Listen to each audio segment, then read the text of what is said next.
Olá pessoal que nos assiste aqui no canal. Hoje tem mais um vídeo de história para vocês que adoram. Fique até o final do vídeo que ele está muito interessante. Já deixa o seu joinha no vídeo, se inscreva no nosso canal, ative o sininho das notificações. Vamos à história. Assalto ao trem pagador a uma locomotiva postal ocorrido em 8 de agosto de 1963 no condado de Buckinghamshire, na Inglaterra. Na ação, um grupo de 17 pessoas, 15 ladrões e 2 informantes, levou a quantia de aproximadamente 2,6 milhões de libras esterlinas, 2.631.784 para ser exato, de um trem que ia de Glasgow, na Escócia, para Londres, transportando depósitos bancários. Os assaltantes pertenciam a duas gangues de Londres, a South West, Sudoeste, em português, e a South East, Sudeste, em português. O roubo foi planejado por Bruce Reynolds e Ronald Biggs, que haviam se conhecido na prisão alguns anos antes. A ideia: Bruce Reynolds soube da existência do trem pagador em 1960, em uma conversa na prisão. Acreditava, a princípio, que um assalto à locomotiva seria impossível. 3 anos depois, em Londres, foi procurado pelo seu antigo companheiro de cela, Ronald Biggs, que precisava de um empréstimo. Foi quando Reynolds o convidou para participar de um audacioso assalto. Biggs, um carpinteiro recém-casado, aceitou a proposta. A data escolhida foi 8 de agosto. A dupla descobriu que bancos escoceses enviariam nesse dia uma grande remessa de dinheiro a Londres por meio da linha férrea postal. Os envolvidos. Bruce Reynolds foi o cérebro do assalto. Chegou a trabalhar como revendedor de antiguidades, mas dedicava mais tempo a crimes.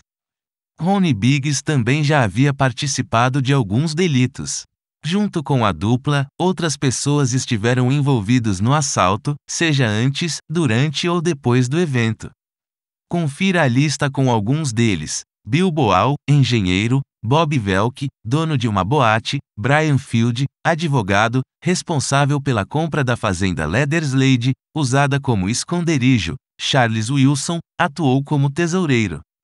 Tinha a tarefa de dividir o dinheiro roubado entre os integrantes do bando: Gordon Good, cabeleireiro; James Hussey, decorador; James White, ex-paraquedista; John Witter, advogado, atuou em prol da quadrilha; Roger Cordray, florista; Ronald Edwards, ex-pugilista, dono de um clube; Roy James, ex-piloto de corrida e ourives; Tommy Wisby, apostador profissional.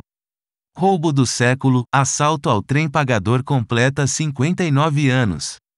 O assalto ao trem pagador na Inglaterra, considerado o roubo do século, completa neste ano seu 59º aniversário com a lembrança da complexidade do método utilizado pelos ladrões, que cometeram um crime quase perfeito.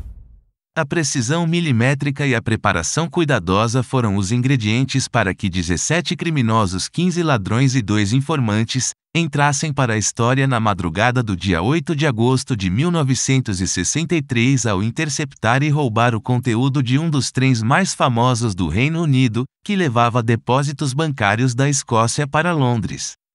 O alvo era o trem que saiu de Glasgow e transportava 126 sacos cheios de dinheiro dos bancos situados entre Londres e a capital escocesa, que viajava durante a noite e cujo conteúdo era conhecido por poucas pessoas. Embaixo de uma das pontes que o trem atravessaria naquela noite estava o bando de Ronald Biggs e Bruce Reynolds, 15 ladrões escolhidos por suas habilidades especiais que não precisariam mais trabalhar pelo resto de suas vidas caso a operação ocorresse conforme os planos. Por volta das 3h15 da manhã, o trem, que estava a apenas 65 quilômetros de Londres, parou inesperadamente sob a ponte Bridego, no condado inglês de Buckinghamshire. Era o primeiro triunfo do plano idealizado por Reynolds, que com uma bateria portátil mudou as luzes do semáforo e forçou a locomotiva a parar após ter confirmado na meia-noite, graças a um informante em Glasgow, que o trem levava todos os malotes de dinheiro dos bancos. Tinha que ser essa, entre todas as noites, a escolhida para o golpe, já que as entidades tinham fechado seu exercício 3 dias antes e, após esvaziarem seus cofres, enviaram o dinheiro a Londres para deixá-lo bem guardado. A bordo do trem estavam o maquinista, Jack Mills, e seu ajudante, que desceu para descobrir por que o trem tinha parado e deu de cara com os ladrões disfarçados de soldados, que o amarraram sem dizer uma palavra e subiram no comboio. Mills resistiu e foi golpeado na cabeça com uma barra de metal. Essa foi a única ação violenta da operação, concluída em poucos minutos com o roubo de 118 dos 126 sacos de dinheiro, que desapareceram no interior de 2 caminhonetes e um caminhão. Tudo saiu de acordo com um plano que demorou vários anos para tomar forma na mente de Reynolds, que soube da existência do trem pagador em uma conversa na cadeia em 1960. Reynolds acreditou no início que o assalto era impossível, mas, em um reencontro inesperado em Londres com seu antigo companheiro Biggs, 3 anos depois, deu asas ao projeto e a reunião dos sócios para bolar o golpe aconteceu em poucas semanas. Porém, houve um elemento com o qual o bando não contava: um tabuleiro do jogo Monopoly. Os ladrões jogaram para relaxar poucas horas após o roubo e no tabuleiro estavam suas impressões digitais, que a polícia utilizou para identificá-los. Mancadas e fuga. Na fazenda, o grupo, enfim, relaxou. Beberam, jogaram cartas e até mesmo banco imobiliário. Alertados da aproximação da polícia, a quadrilha teve que abandonar às pressas o local. Um comparsa foi pago para apagar todos os rastros deixados pelo grupo. Porém, ele resolveu pegar o dinheiro e fugir sem fazer a tarefa. Até hoje, o paradeiro do ladrão traidor é desconhecido. O esconderijo foi descoberto pela polícia devido à denúncia de um fazendeiro local. Ele percebeu a presença do caminhão do exército dias antes. Quando soube do assalto, avisou as autoridades imediatamente. Ao investigar a casa, a Scotland Yard encontrou muitas impressões digitais, até mesmo nas peças do banco imobiliário deixado para trás. Com os rastros, foi possível localizar os participantes do assalto. Outra pista ajudou as autoridades policiais a descobrirem quem era o chefe da quadrilha. Bruce Reynolds chamou um conhecido para agir como falso comprador da fazenda Leatherslade.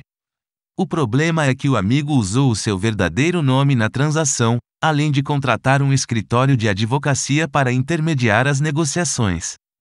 Os ladrões tentaram fugir, mas só os líderes conseguiram. Reynolds, que após uma cirurgia plástica ficou foragido durante 5 anos no México e no Canadá, e Biggs, que viveu no Brasil durante 31 anos, após sua fuga da prisão em 1965 até sua captura em 2001, quando voltou voluntariamente ao Reino Unido.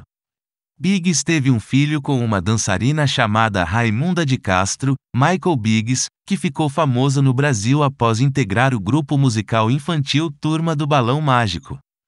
Graças ao filho, Biggs foi impedido de ser extraditado do país, pois a legislação determina que qualquer estrangeiro que tiver um filho com um brasileiro não pode ser extraditado.